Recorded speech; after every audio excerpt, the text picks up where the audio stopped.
नीलम point की तरफ जा रहे हैं।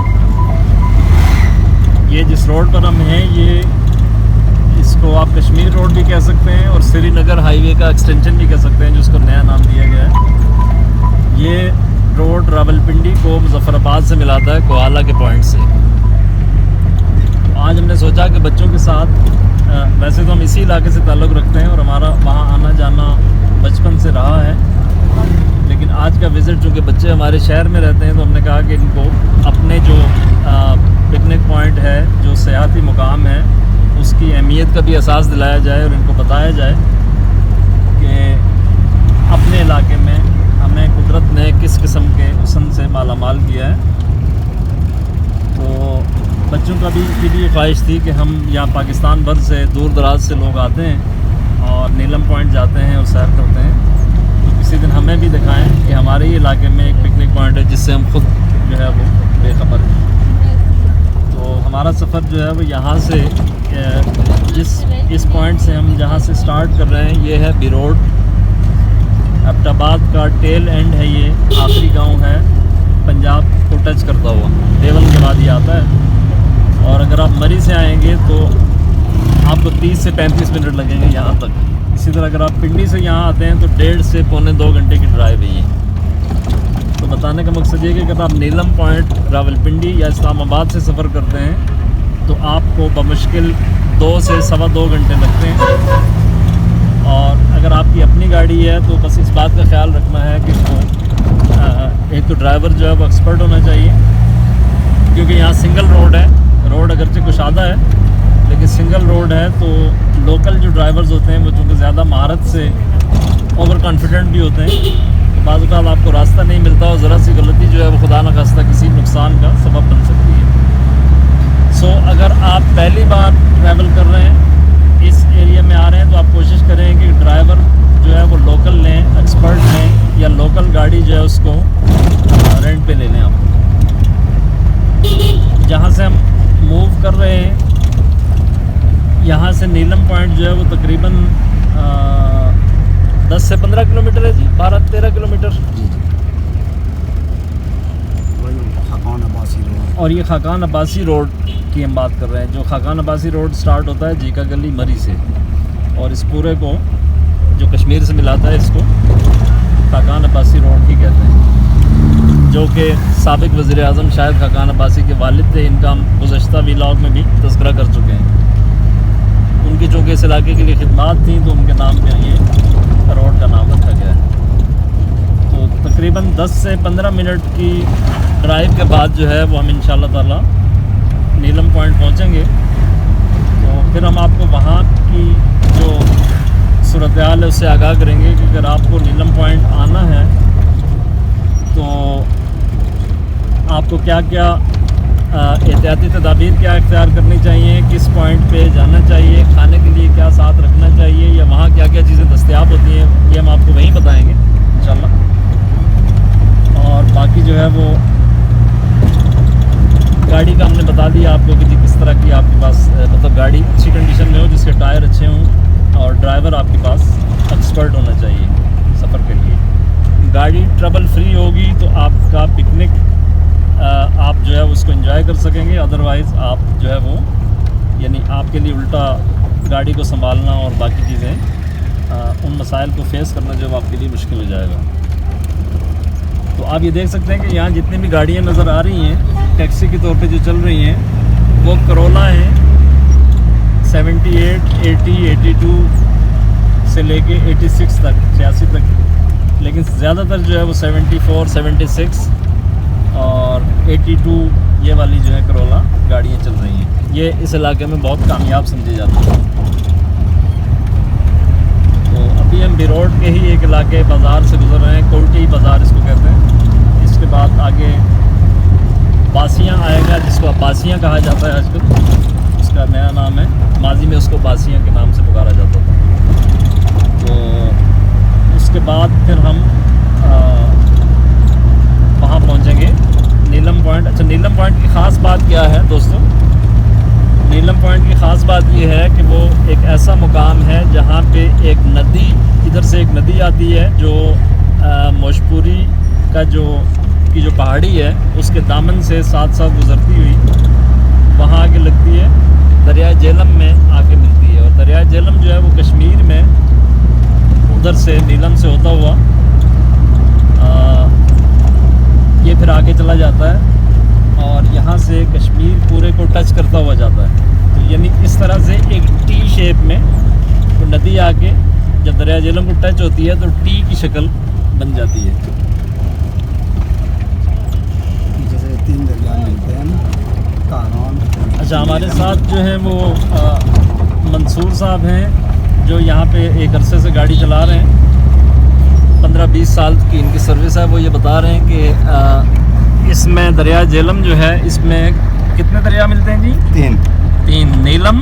नीलम, कारान और कश्मीर। अच्छा, तो उसके अलावा ये है कि ये अपना 3 दरियाओं के अलावा बहुत सारे नदी नाले जो हैं वो भी मिलते हैं। फिर ग्लेशियर्स जो हैं जो ये मल्ट होके आते हैं वो भी इसके अंदर आके मिलते हैं। और दरिया झेलम की एक ख़ास बात ये है कि ये बज़ाहिर आपको इसका पार्ट बहुत ज़्यादा चौड़ा नज़र नहीं आएगा जिस तरह पंजाब के या सिंध के दरिया हैं।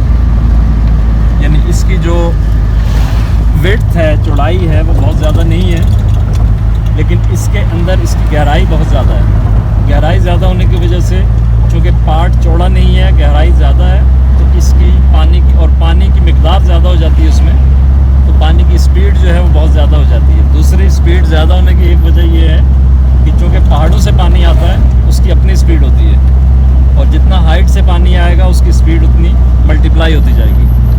तो आमतौर पर होता ये है कि जो सयाह हैं या टूरिस्ट हैं जो बाहर से दूसरे शहरों से आते हैं वो आमतौर पर आदी होते हैं छोटे मोटे नदी नालों में नहाने के, तो वो इसको नदी नाला समझ के, अगरचे वो तैरने के एक्सपर्ट होते हैं, लेकिन इस दरिया के लिए या जिस तरह दरियाए कुनार है, इस किस्म के दरियाएँ के जो बाज़ार देखने में छोटे नज़र आते हैं लेकिन इनका फ़्लो बहुत तेज़ होता है।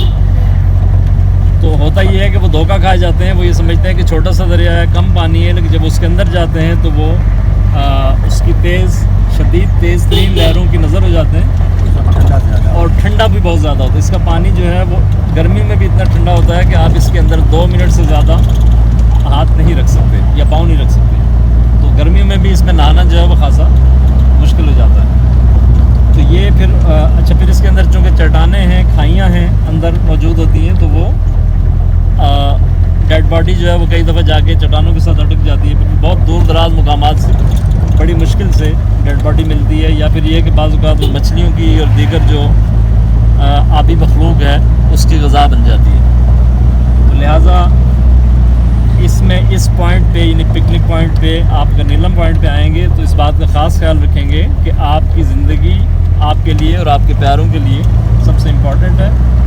यहाँ ज़रा सी बेहतियाती आपके लिए जानलेवा साबित हो सकती है। तो इस वक्त हम नाजरीन बासियाँ के मुकाम से नीचे उतर रहे हैं। इसको कहा जाता है बासियाँ का मोड़। यहाँ आप देख रहे हैं कि रास्ते में रेस्टोरेंट, ये कश्मीर माउंट व्यू रेस्टोरेंट, यानी आप पहाड़ का, कश्मीर के पहाड़ का यहाँ से नज़ारा कर सकते हैं। इसी तरह आपको और भी रास्ते में जगह जगह रेस्टोरेंट और होटल छोटे मोटे नज़र आएंगे। तो अगर आप नीलम पॉइंट जाएं तो आपको इस लिहाज से कोई परेशानी नहीं होगी कि आपको खाने पीने के फूड पॉइंट्स जो हैं वो रास्ते में नज़र आ जाते हैं, मिल जाते हैं आसानी से। दूसरा, कोशिश ये करें कि अगर आपकी फैमिली बड़ी है तो आप कुछ ना कुछ अपने लिए साथ खाने की चीज़ जो है वो साथ रख के जाएँ।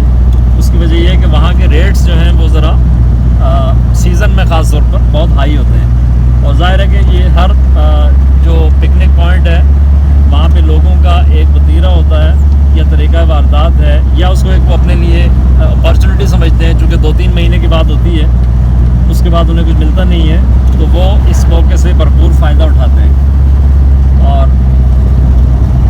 चीज़ें जो हैं वो ज़्यादा महंगी बेचते हैं। इसलिए अब बेहतर ये है कि हमने पिछले व्लॉग में भी कहा था कि आप कोशिश ये करें कि खाने पीने वाला काम जो है वो कम से कम हो।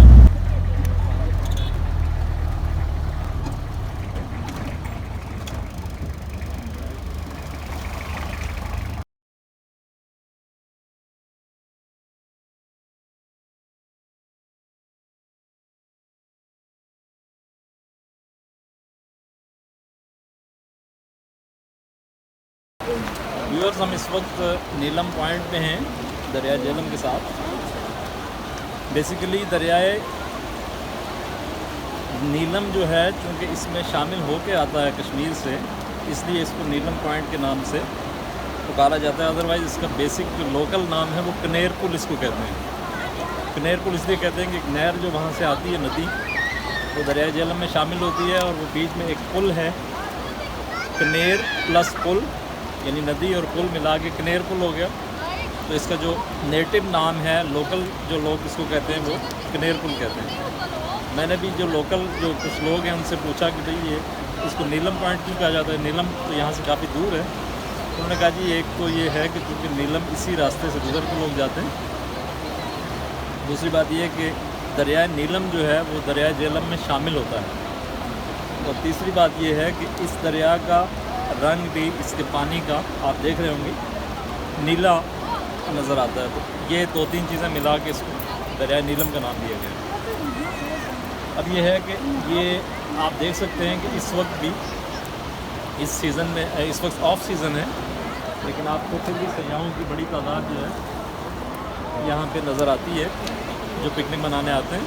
और इसमें बहुत बड़ी तादाद वो है जो बाहर से, ज़ाहिर दूर दराज के इलाकों से आते हैं। ये हमने आपको पहले बताया था कि इसके पानी की गहराई बहुत ज़्यादा है, इसलिए यहाँ बहुत एहतियात की ज़रूरत होती है। पानी ठंडा बहुत होता है, इसके अंदर जाते ही आपके असाब शल हो जाते हैं, इसलिए कोशिश ये करनी चाहिए कि इसके अंदर पानी के साथ खेलने की कोशिश हरगिज़ ना करें, बच्चों को अपने इससे दूर रखें। एक चीज़ यहाँ पे हमारी बात भी हुई है साजिद कुरैश अब्बासी साहब से, जो यहाँ के लोकल हैं और इसको चीज़ों को ख़ुद वो लुक आफ्टर भी कर रहे हैं अपने तौर पर, कि यहाँ जो ओवर चार्जिंग का इशू है या बाकी मामला हैं सयाहों के साथ, समटाइम्स कुछ ऐसे यानी अनप्लेजेंट चीज़ें हो जाती हैं। तो लेकिन ओवरऑल यहाँ के लोग बहुत सिविलाइज्ड हैं, बहुत यानी रख रखाव वाले लोग हैं, मेहमानों का ख्याल रखने वाले लोग हैं।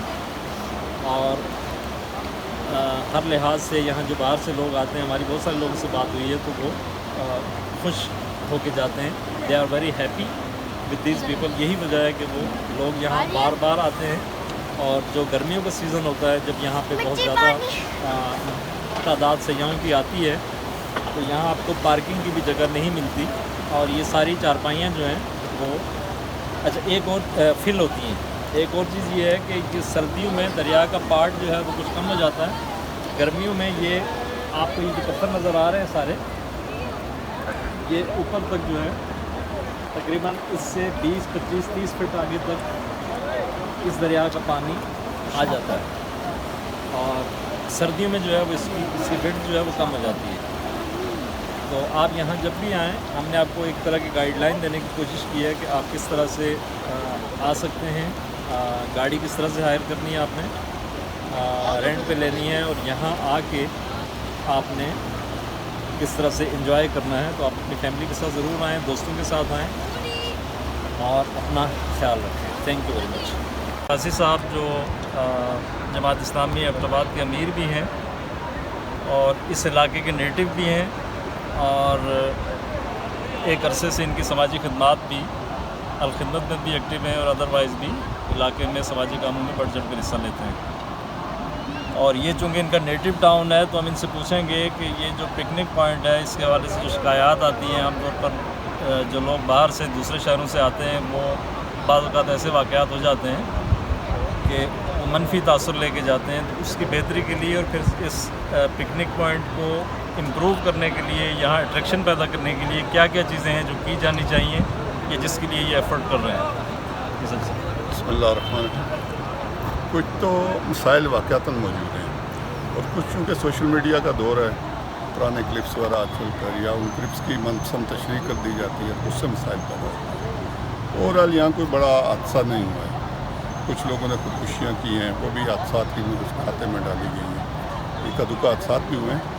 यहाँ पे जो असल प्रॉब्लम है वो ये है कि यहाँ लोगों के बामी तनाज़ात हैं। उन तनाज़ात की वजह से हम इस पिकनिक पॉइंट को उस तरह इम्प्रूव नहीं कर सकें जिस तरह इसको इम्प्रूव करने का हक़ था। तो अभी मैंने खुद यहाँ बैठने शुरू किया है और अब हमारा ज़हन ये है कि हम इस पिकनिक पॉइंट को इम्प्रूव करें। इसकी खूबसूरती को बढ़ाएं, इसमें जो मसाइल हैं, जिस ओवर चार्जिंग का मसला है, पार्किंग का मसला है, उसको दूर करें। यहाँ पे कोई पार्किंग बनाई जाए ताकि मेन जो रोड है उस पर जो बर्डन है वो कम हो। और इसी तरह कोई एक यकसां जो है वो उसका रेट्स हैं वो की बात की जाए। इंशाल्लाह मुझे उम्मीद है कि 1-2 माह में यहाँ पे हम एक बेहतरी लाने में कामयाब हो जाएंगे। पुलिस से आप क्या एक्सपेक्ट करते हैं या क्या ताउन आप चाहते हैं जो इस वक्त मतलब नहीं मिल रहा समझने या पुलिस का तो देखें ओवरऑल मसला ये है कि पुलिस मनपसंद कार्रवाइयाँ करती है। हमें तो सबसे पहली बात यह है कि जो यहाँ पे वो लोग हैं जो लॉ एंड ऑर्डर की सिचुएशन पैदा करते हैं वक्तन फ़क्तन, हम ये चाहेंगे कि उनके साथ पुलिस उनके खिलाफ पुलिस कार्रवाई करे ताकि यहाँ पे आने वाले जो टूरिस्ट हैं उन्हें कोई मिसाइल का सामना ना करना पड़े। एक और दूसरी बात यह है कि यहाँ पे जो मनशियात का इस्तेमाल होता है इस पॉइंट पर तो कम होता है निस्बतन, उनको मनशियात बेचने वालों को पकड़ा जाए, उन्हें काफिर किरदार तक पहुँचाया जाए। ये 2 बड़े इशू हैं, पुलिस को हमारे साथ ताउन करना चाहिए। ठीक है। अच्छा, आमतौर पे शिकायत जो यहाँ आने वाले लोगों को होती है 2 चीज़ों से होती है। एक तो गाड़ी वाले ओवर चार्जिंग करते हैं और दूसरा जो खाने पीने की चीज़ें देते हैं वो आमतौर पे ये भी होता है कि पहले बताते कुछ हैं और फिर बाद में रेट कुछ और होता है। यानी सोशल मीडिया पे ऐसी चीज़ें भी चली हैं कि जी 4,500, 5,000, 4,500 की चीज़ के साथ एक सिफर का इजाफा कर दिया गया। तो इसकी क्या स्ट्रेटजी हो सकती है? कोई यकसां कोई निज़ाम ऐसा बनाया जा सकता है या क्या आप इसको करेंगे? आप जो कह रहे हैं कि ओवर चार्जिंग को हम रोकने के लिए कोई ज़ाब्ता अखलाक बनाएंगे, क्या करेंगे? अच्छा, इसमें एक चीज़ तो ये है कि जितने भी पिकनिक पॉइंट्स होते हैं, वो नथिया गली हो, मरी हो या कोई भी हो, वहाँ पे चीज़ें आम जगहों की निस्बत महंगी होती हैं। उसमें वो साल में 6 माह काम करते हैं या 4 माह काम करते हैं। यहाँ पर भी क्योंकि 4-5 माह काम होता है और बाकी 7 माह लोग उसी कमाए हुए रोजी को करते हैं। लेकिन यहाँ जो मसला है वो वाकई ओवर चार्जिंग का मसला है। उसमें हमारी ख्वाहिश ये है, मैंने DSP गलियात से भी बात की थी कि मार्च के महीने में हम बैठें, AC जो हमारे मुतलका हैं वो बैठें और हम एक यकसां रेट बना दें और फिर उस यकसां रेट की तशहीर की जाए। मुझे उम्मीद है कि जब हम एक यकसां रेट बना लेंगे, रेट की तशहीर कर देंगे तो फिर ओवर चार्जिंग वाला मसला ख़त्म हो जाएगा। दूसरा मसला जो है वो जो है वो पार्किंग का है। ये एक छोटी सी सड़क है, जब दोनों साइड पे गाड़ियाँ खड़ी होना शुरू हो जाती हैं उसके नतीजे में फिर ये सड़क बंद हो जाती है। तो मैंने उन्हें यह भी कहा था कि यहाँ पे जो खाली जगह पड़ी हैं हम उन्हें पार्किंग के लिए इस्तेमाल करते हैं, प्राइवेट पार्किंग के तौर पर। तो मुझे उम्मीद है कि अगर 2 माह हमने यकसुई के साथ काम किया तो बड़ी हद तक शिकायत ख़त्म हो जाएगी इंशाल्लाह। अच्छा, ग्रीनरी के हवाले से यानी जो प्लांट्स वगैरह इसके हवाले से आप कोई KPK गवर्नमेंट से भी कुछ आपको उम्मीद है कि उनका महकमा ज़राअत या फिर दीगर शोबे जो हैं कोई हेल्प आउट करेंगे इसमें? अभी हमने चंद दिन हुए यहाँ पे एक मीटिंग की है, उसमें हमने ये तय किया है कि जो अपनी मदद आपके साथ हम कर सकते हैं वो तो हम करें। यहाँ बदकिस्मती है, यहाँ हम खड़े हैं, यहाँ बाज़ औक़ात दरिया चढ़ जाता है एकदम से और यहाँ पे जो पत्ता बूटा दरख्त जो चीज़ होती है उसे वो बहा कर ले जाता है। इसलिए हमारी कोशिश है कि कुछ सख्त जान से हमें कुछ पौधे मिल जाएँ जिन्हें हम 1-2 सालों में बड़ा कर लें ताकि वो कोई मुज़ाहमत कर सकें और साया हो, वरना ये मसला है बड़ा। इसी तरह ये नाला जब चढ़ जाता है तो नाले के किनारे फिर कोई चीज़ नहीं मिलती है। इस तरह से मिसाइल हैं। तो बाकी यहाँ पे नर्सरियाँ हैं महकमा ज़राअत वालों की, फॉरेस्ट वालों की नर्सरियाँ, उनसे हमें वो ताउन कर रहे हैं। उनसे अगर हम चाहेंगे तो हमें मिल जाएगा। थैंक यू वेरी मच जी, बहुत शुक्रिया। हमारे साथ ये एक फैमिली है मौजूद है जो नीलम पॉइंट पिकनिक पॉइंट पर आए हुए हैं एंजॉय करने। इनसे हम बात करते हैं। बेटा, क्या नाम है आपका? मेरा नाम युसरा है और हम आए हुए हैं नीलम पॉइंट पे जो कि बहुत खूबसूरत जगह है और आप भी आके इसको एंजॉय कर सकते हैं। यहाँ पे पड़ी हुई है कुछ चरपाइयाँ जिसमें आप रिलैक्स कर सकते हैं और यहाँ आपको मतलब सुकून मिलेगा और आप जो आप देख सकते हैं कि यहाँ पे बहुत गहरा पानी है, लेकिन जो उस तरफ पानी है वो थोड़ा कम है जिसमें आप अपने पाँव भी डाल सकते हैं। और मैं ये कहना चाहूँगी कि आप अपने साथ घर से खाना लाएं क्योंकि यहाँ का फूड बहुत एक्सपेंसिव है और जैसे कि आप कढ़ाई मंगवाएंगे तो 2000 तक की आपको कढ़ाई मिलेगी और अगर आप चिकन पकौड़ा मंगवाएंगे तो इसलिए आप थैंक यू। अच्छा, आपको यहाँ इस पिकनिक पॉइंट में और जो आप दूसरी जगह भी जाती हैं, कहाँ कहाँ आप गई हैं इससे पहले? कौन कौन से पिकनिक पॉइंट्स पे गई हैं? मैं मरी पे गई हूँ और भी बहुत सारी जगह है, हम्म, पर तो आज आप- तक मुझे ये सबसे अच्छी जगह लगी है क्योंकि ये बहुत मज़ेदार है और आप मतलब आप पानी की आवाज़ सुन सकते हैं और ये बहुत सुकूनदेह है। ये आप देख सकते हैं। ये आपके हाथ में जो पिक्चर है ये आपने यहाँ बनवाई है? जी, दिखाएं। ये आप देख सकते हैं। यहाँ पे एक अंकल आते हैं, उन्होंने ये पिक्चर बनाई है। वाह, ये तो बहुत ज़बरदस्त है। और साथ ही साथ आपको ये बताया जाए कि यहाँ पे एक कश्मीर जाने का बॉर्डर है, वहाँ पे जहाँ से आप टिकट लेके जा सकते हैं और ये पुल बना हुआ है, वहाँ से आप जाएंगे। जब इधर आप आते हैं तो उधर से जब आप जाएंगे तो नीलम पॉइंट जब आते हैं तो उधर से एक पुल है, वहाँ से आप जाएंगे तो आप उधर पहुँच सकते हैं। Okay, thank you very much. हमारी युसरा से हमारी बात हो रही है, वो बताएंगी कि how do you feel different at this point, कि आपको क्या क्यों लगता है कि आपको नीलम पॉइंट पे आना चाहिए? वो ये भी जगह तो पहले बहुत ज़्यादा खूबसूरत है और दूसरी बात ये यहाँ का व्यू अच्छा है। यहाँ पे आप इंजॉय कर सकते हैं, साथ साथ रिफ्रेशमेंट भी है। और तो यहाँ पे सब कुछ नेचुरल है, कुछ भी आर्टिफिशियल नहीं है। दरख्त है, फिर उसके बाद पानी है, फिर यहाँ पे चाय पानी वगैरह भी है और रॉक्स है, सब कुछ है। यहाँ पे मिट्टी भी है, मतलब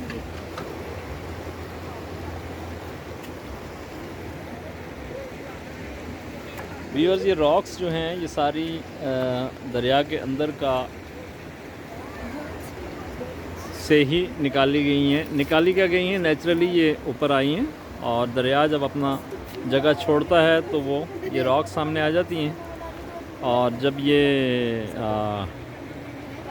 ऊपर आता है तो ज़ाहिर है कि इनको कवर कर लेता है। तो ये this was all for today. आप देख सकते हैं कि लोग एंजॉय कर रहे हैं और हम इसको यहाँ पे एंड कर रहे हैं। Thank you very much.